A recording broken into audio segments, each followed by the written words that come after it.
Ой, голосочушка моего не слышишь.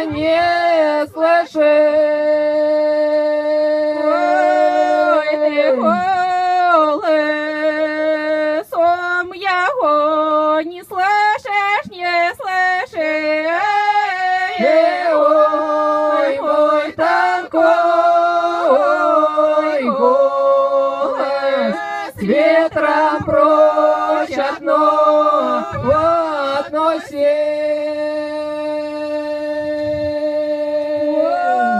Ой, тонкой голос ветра прочь относит, относит. Ой, звонила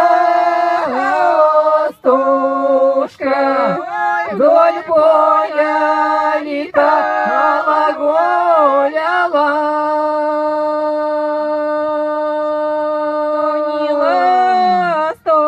Ластушка вдоль поля летала, гуляла. Ой, не косастая, к земле преподала,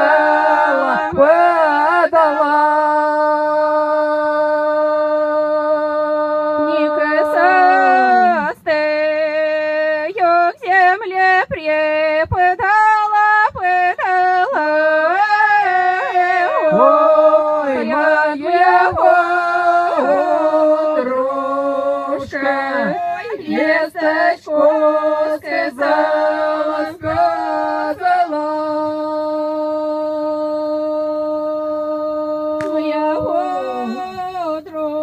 подружка весточку сказала,